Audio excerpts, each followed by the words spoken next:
नमस्कार। मैं इतिहास का अध्यापक शशिभूषण। आज हम 12वीं कक्षा के इतिहास के दूसरे अध्याय राजा, किसान और नगर, आरंभिक राज्य और अर्थव्यवस्थाएं, समय 600 ईसा पूर्व से लेकर 600 ईस्वी के बारे में जानेंगे। इसमें अध्याय में जानेंगे। इससे पहले हम इस अध्याय की 2 वीडियो बना चुके हैं और आज ये तीसरा वीडियो है जिसमें आप ये पढ़ेंगे।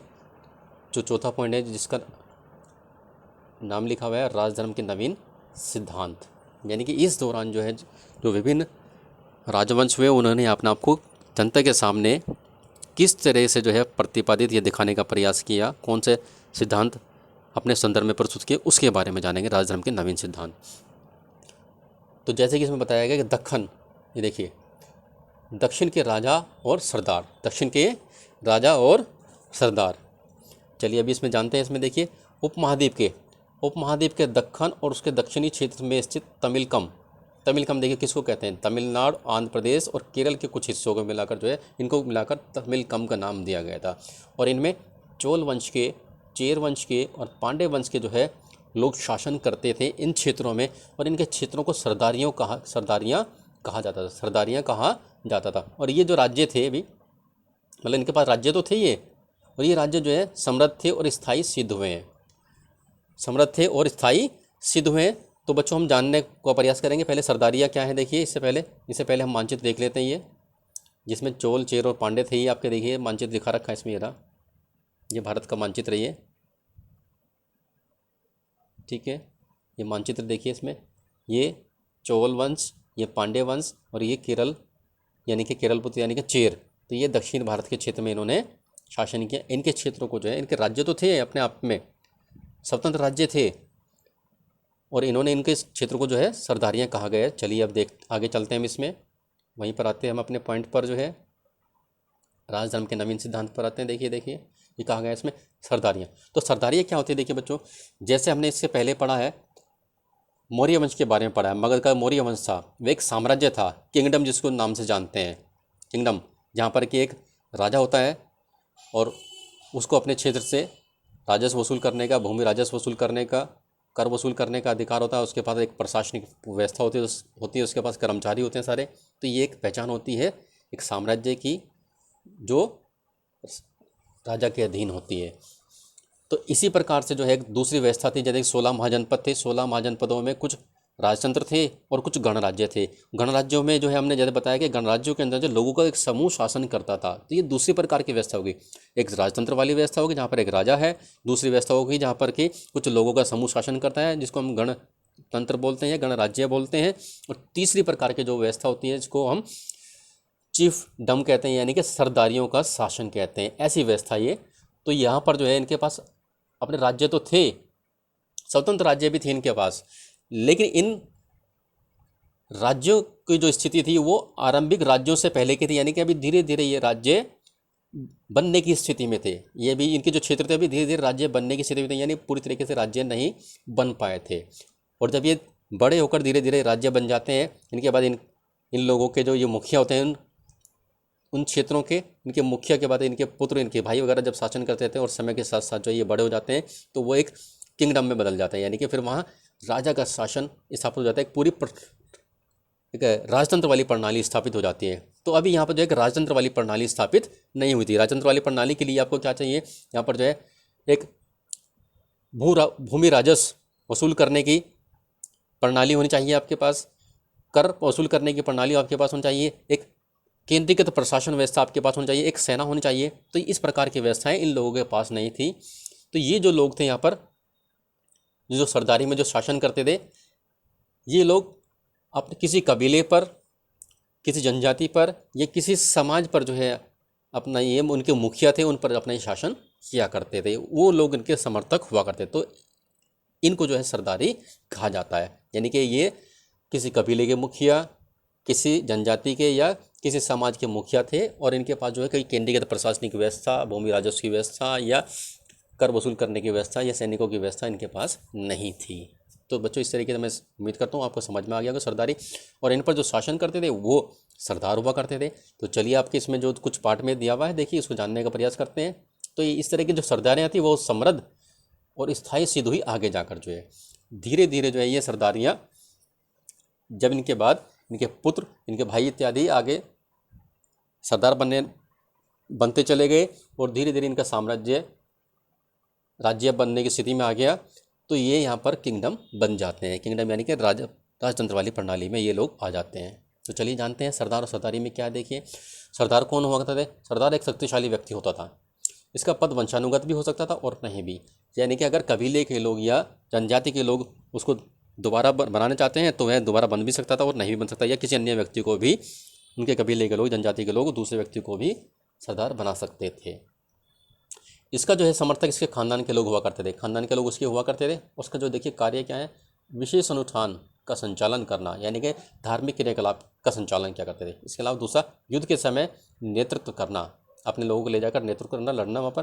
तीसरा काम है विवादों को सुलझाने में मध्यस्थ की भूमिका निभाना। जो विवाद हुआ करते थे लोगों में, उनको सुलझाने की भूमिका भी ये निभाया करते थे। और ये जो अपने अधीन लोगों से क्या करते थे, ये अपने अधीन रहने वाले लोगों से भेंट लिया करते। भेंट का मतलब है उपहार इत्यादि लिया करते थे। विभिन्न प्रकार के उपहार होते हैं, उनको लिया करते थे।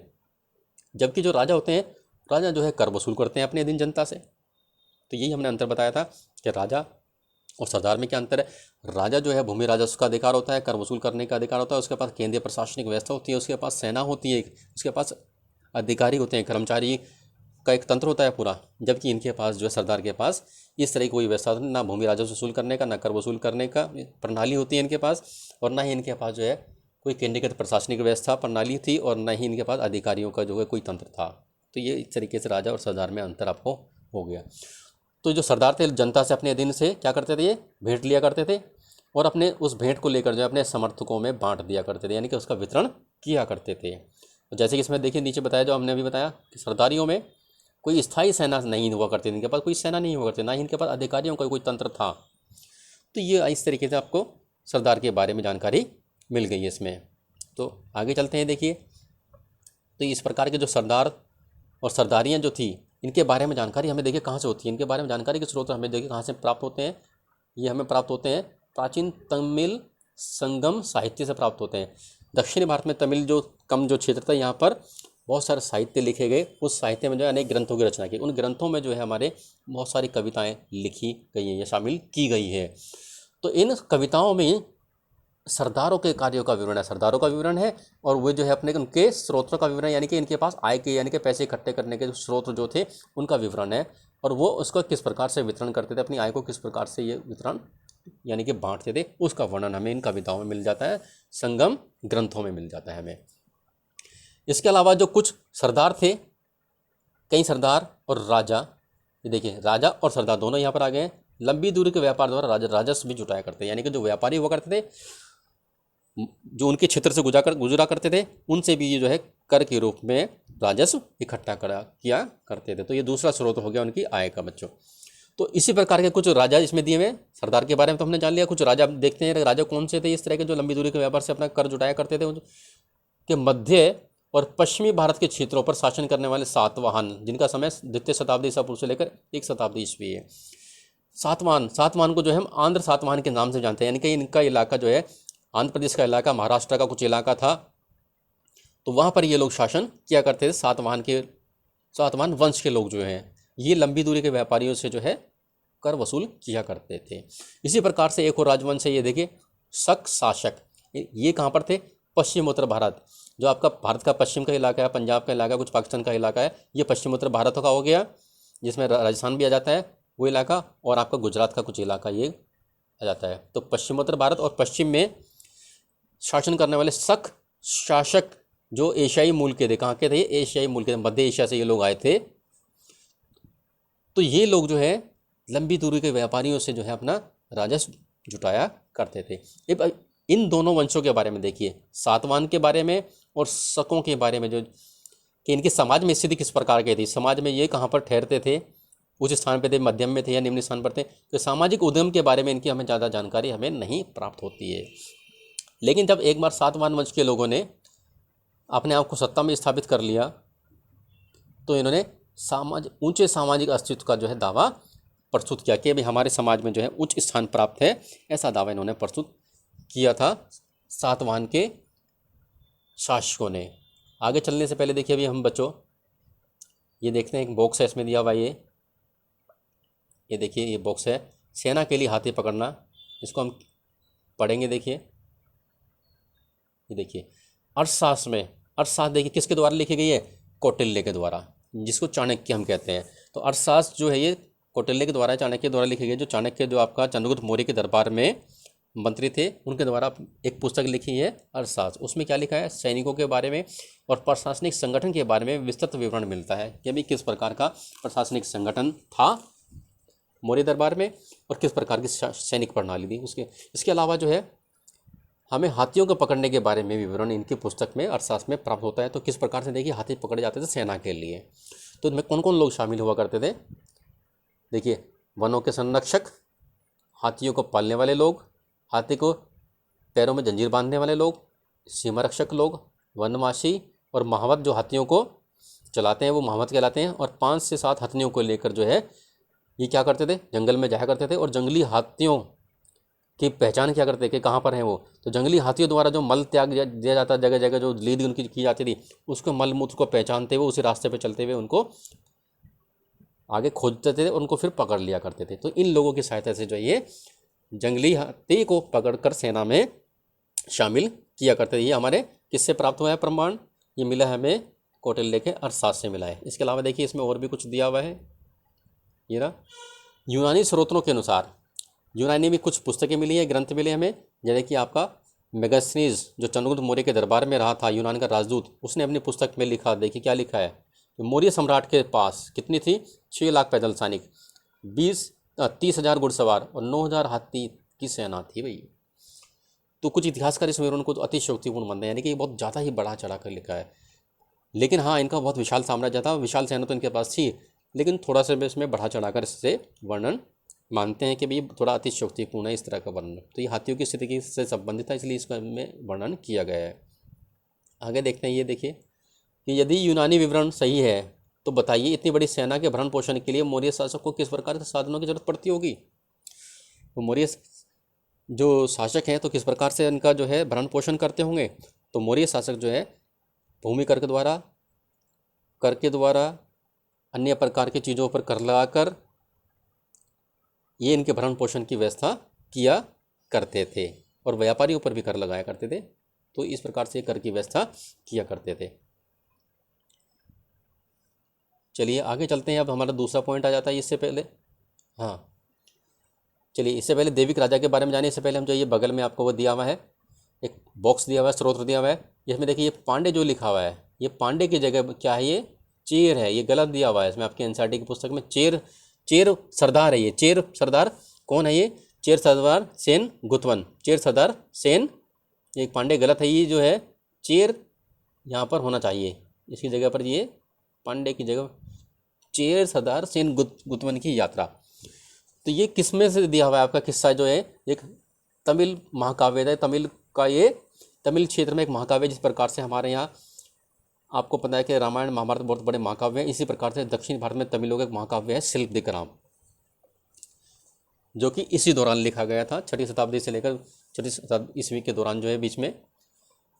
तो शिल्पदिग्राम में एक किस्सा दिया गया है। देखिए क्या है ये कि सेन गुतवन नाम का जो ये सरदार था, ठीक है, यानी कि चेर क्षेत्र में जो सेन गुतवन नाम का जो सरदार था, ये वन की यात्रा कर रहा था। तो वन की यात्रा करते समय लोग जो है पहाड़ियों से नाचते गाते हुए नीचे उतरते हैं। कैसे उतरते हैं? जैसे कि कोई पराजित लोग, यानी कि ये लोग पराजित हैं और ये सेन गुतवन विजयी है, और विजयी लोगों का ये स्वागत करने के लिए पहाड़ों से आ रहे हैं, नाचते गाते हुए आ रहे हैं। और ये अपने साथ जो है ये पहाड़ों से नीचे उतर रहे लोग, ये अपने साथ उपहार लेकर आए। कौन कौन से? हाथी दांत, सुगंधित लकड़ी, हिरण के बाल से बने चंवर, मधु, चंदन, गेरू, सुरमा, हल्दी, इलायची, मिर्च आदि ये वस्तुएं अपने साथ लेकर आते हैं। इसके अलावा और ये कौन सी वस्तुएं लेकर आते हैं? देखिए इसके अलावा ये जो लोग हैं अपने साथ नारियल, आम, जड़ी बूटी, फल, प्याज, गन्ना, फूल, सुपारी, केला, बाघ के बच्चे, शेर, हाथी, बंदर, भालू, हिरण, कस्तूरी मृग, लोमड़ी, मोर, जंगली मुर्गे, बोलने वाले तोते आदि ये सब चीज़ें कौन लेकर आते हैं? जो पहाड़ियों पर रहने वाले जो आदिवासी लोग हैं। किसके लिए लेकर आते हैं? जो चेर सरदार है उसके स्वागत में लेकर आते हैं। ये देखिए कस्तूरी मृग इसमें दिया हुआ है। कस्तूरी मृग क्या होता है? ये हिरण से थोड़ा अलग होता है। इसके शरीर में एक कस्तूरी नाम की एक चीज़ होती है, जिससे कि बहुत महक सुगंध आती है। काफ़ी दूर से इसकी सुगंध आ जाती है और ये काफ़ी महंगी मिलती है। तो इसको कस्तूरी मृग की जो चीज़ है ये भी लेकर आते थे। तो देखिए इसमें क्या कहा गया नीचे पीले बॉक्स में, यह लोग यह उपहार क्यों लाए, सरदार इन उपहारों का उपयोग किस लिए करते होंगे। तो क्यों लेकर आते थे ये उपहार, क्योंकि ये उसके अधीन रहा करते थे और वह इनकी रक्षा करने के बदले में जो है इनसे उपहार या भेंट लिया करते थे। और सरदार इनका क्या करते थे, फिर सरदार इन उपहारों को जो है अपने समर्थकों में वितरण कर दिया करते थे। जैसे कि हमने पढ़ चुके हैं इसमें, तो इनको वितरण कर दिया करते थे। तो ये हो गया आपका इस तरीके से चेर सरदार, याद रखना ये चेर है, ये चेर सरदार सेनगुप्तवन की यात्रा। ठीक है, अब हम शुरू करते हैं इसमें। ये देखिए दैविक राजा, कौन है ये, दैविक राजा वाला जो पॉइंट्स है इसमें शुरू करते हैं।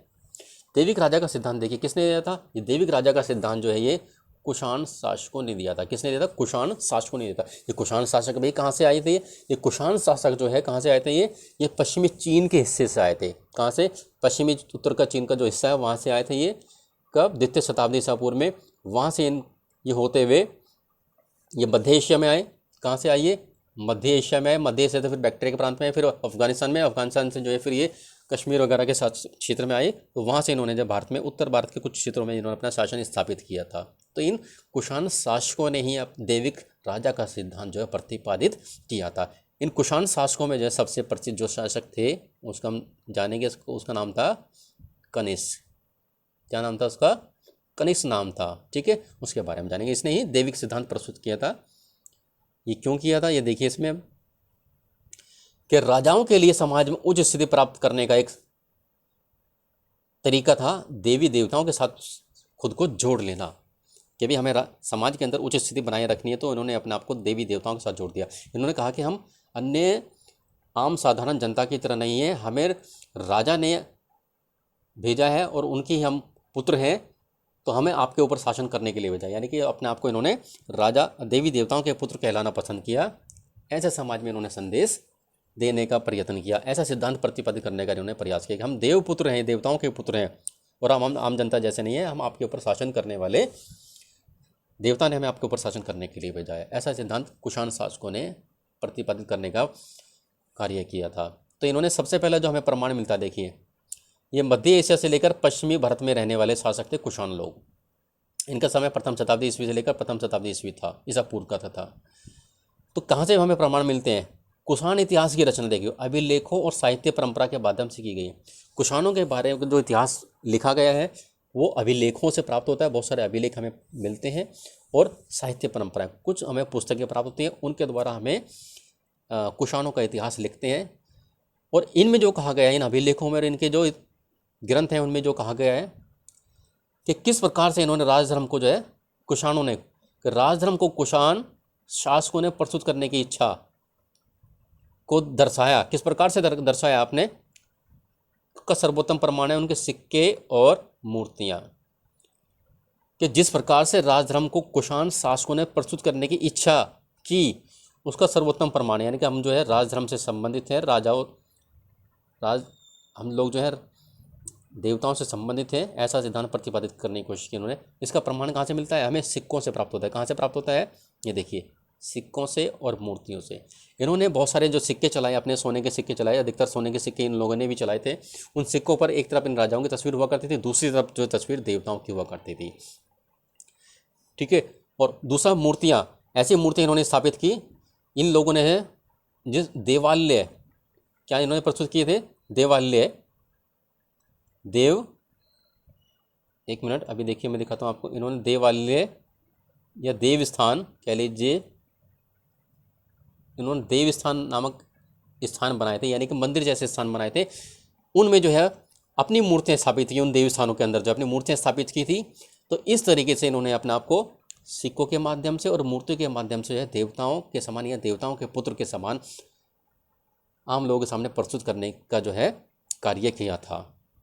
तो ये जानते हैं इन्होंने कहाँ पर हमें इस तरह के प्रमाण प्राप्त होते हैं। देखिए उत्तर प्रदेश के मथुरा से, माठ नामक स्थान से एक देव स्थान पर, यानी कि वही मंदिर जैसे स्थान से जो है हमें, जहाँ पर इनकी मूर्ति लगी हुई थी कुषाण शासकों की, देवी स्थान पर कुषाण शासकों की विशालकाय मूर्ति हमें प्राप्त होती है। तो मंदिर जैसे स्थान से हमें किसकी मूर्ति प्राप्त होती है? कुषाण शासकों की मूर्ति प्राप्त होती है। कुछ इतिहासकारों का मानना है कि मूर्ति के जरिए कुषाण स्वयं को देवतुल्य प्रस्तुत करना चाहते थे, यानी कि देवताओं के समक्ष ऐसी मूर्ति उन्होंने बनवाई थी कि हम देवताओं के समक्ष हैं, देवताओं के बराबर हैं। और बहुत सारे शासकों ने, खासतौर से कनिष्क ने, अपने नाम के सामने देवपुत्र की उपाधि लगाई थी। कैसी? देवपुत्र की। ये उन्होंने प्रेरणा कहाँ से मिलती है इनको? ये चीनी शासकों से उनको प्रेरणा मिलती है, क्योंकि चीनी शासक जो है स्वयं को जो है स्वर्गपुत्र कहा करते थे। तो उसी के समान इन्होंने अपने आप को देवपुत्र की उपाधि इन्होंने अपने नाम के सामने लगाई थी। अब देखते हैं इसमें जो इस प्रकार की जो मूर्ति कहाँ से मिलती है हमें। ये देखिए, ये हाँ सिक्के हो गए भाई। देखिए आपका ये कनिष्क, ये जो आगे के भाग पर जो है कनिष्क की सिक्के पर जो है कनिष्क की मूर्ति है ये, और इसके पीछे भाग पर जो है एक देवता की तस्वीर बना रखी है। ये कनिष्क की तस्वीर हो गई और ये आपकी देवता की तस्वीर हो गई। तो इस प्रकार के सिक्कों से हमें जानकारी मिलती है। और दूसरे किससे हमें जानकारी मिलती है कि ये इन्होंने देवताओं को तुल्य प्रस्तुत करने की कोशिश की मूर्ति के। ये देखिए, एक ये मूर्ति है जो हमें मथुरा से प्राप्त होती है, विशालकाय मूर्ति प्राप्त होती है। ये देखिए इस तरीके से, ये हाथ में जो है इसके तलवार है इनके, और एक ये राजदंड है, और ये इसका ऊपर से हल्का सा ये मुट्ठा है पकड़ने के लिए। ठीक है, इसका जो सोने का हुआ करता था, चांदी का हुआ करता था, तो ये शाही सत्ता का प्रतीक होता है। ये तलवार हाथ में, और ये शाही पोशाक है इस तरीके से ये इसकी। तो ये इसमें आपका प्रश्न दिया गया, देखिए नीचे ये पीले से बॉक्स में, ये क्या है कि इस मूर्ति में ऐसी क्या विशेषता है जिससे प्रतीत होता है कि ये एक राजा की मूर्ति है?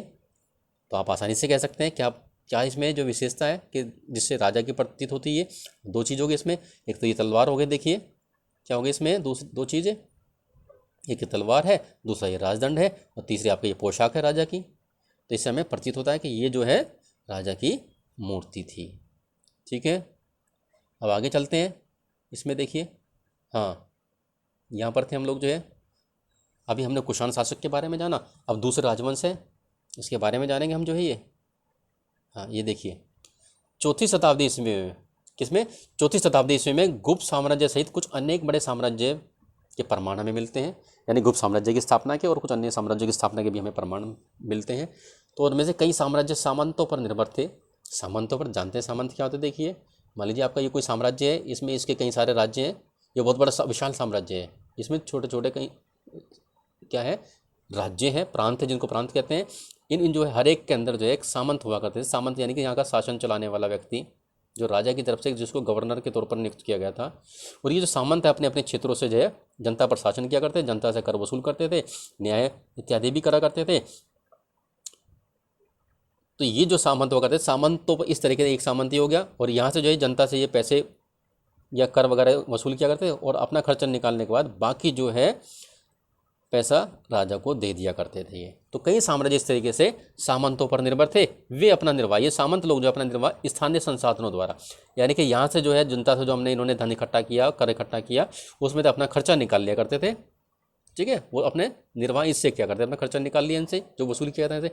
और इनका भूमि पर नियंत्रण भी था, यानी कि ये जो इलाके, जो क्षेत्र था जिस पर ये जो राजा के द्वारा दिया गया था क्षेत्र, इस पर इनका नियंत्रण हुआ करता था। तो नियंत्रण भी हो गया इनका इस तरीके से, और यहाँ से जो वसूल करते थे उससे अपना खर्चा किया करते थे, और उसी से जो है अपनी सेना भी रखा करते थे। तो ये शासक का आदर करते, यानी कि अपने राजा का आदर किया करते थे, और उसको सैनिक सहायता भी दिया करते थे। तो ये देखिए इसमें, इस शासक का आदर करते थे और सैनिक सहायता भी राजा को दिया करते थे। यानी कि एक राजा के अंडर में कई सारे सामंत हुआ करते थे, जितने प्रांत हैं उतने ही गवर्नर हो गए या उतने ही सामंत उनके हो गए।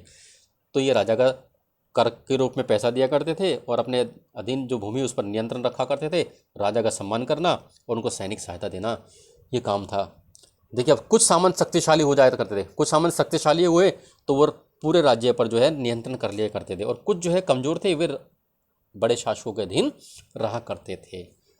तो ये तो हो गया आपका चौथी शताब्दी से पूर्व में कई साम्राज्य के बारे में, जो है कि सामंतों के आधार पर जो किस प्रकार से शासन चलाया करते थे।